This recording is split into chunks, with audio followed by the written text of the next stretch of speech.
Welcome to my channel, Malu Stories. I hope you have enjoyed the episode so far. Today I'd like to talk about a particular student. His name is Corey. I know it doesn't mind my mentioning his name because that's how we roll. Corey was a very interesting student.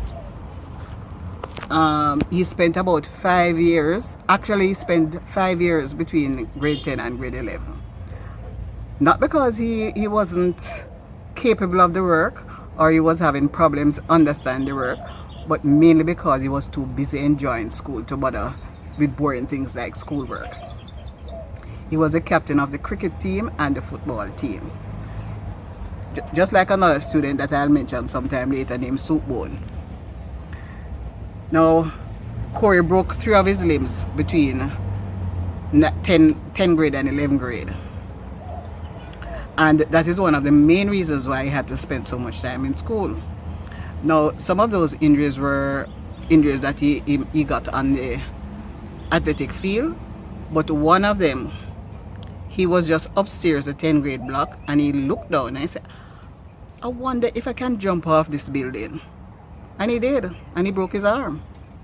And so he was in a cast for a while, and then he broke 2 other limbs. I don't remember which other 2. But Corey was so interesting. I remember a class I was teaching, and he was one member of the class, and they used to just love mumbling behind my back. So I was there writing on the board, and I hear beside me, Charna. Oh, I just cursed them out. So they weren't very pleased with me. So, what, Charna? Our daughter foot fever $1 cane. So I turned and I rail upon them. And Corey said, no, miss, sorry, I didn't mean that. And when I turned around again, a $2 cane made it really mean. So after I had reprimanded them because of mumbling, I went back to write on the board. And of course, they started to mumble again. Oh, watch her. All day long she come class, come race up, man.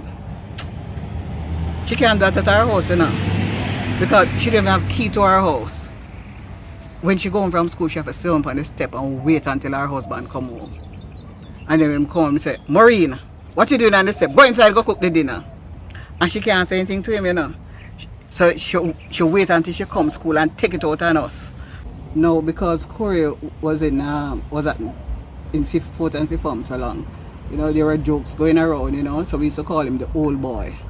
So when the vice principal started giving out forms for them to join the Old Boy Association, she had to seek out Corey first and give him his own and say, well, we know you're already an old boy, you know, but let's make it official.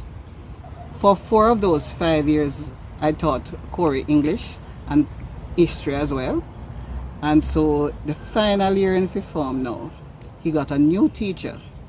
Not only was she a new teacher for him, but she was a new teacher to the school. So the first class, Corey went up to her and said, Miss, if you want any pointers, you know, just come and ask me. It's a long time I'm doing this thing.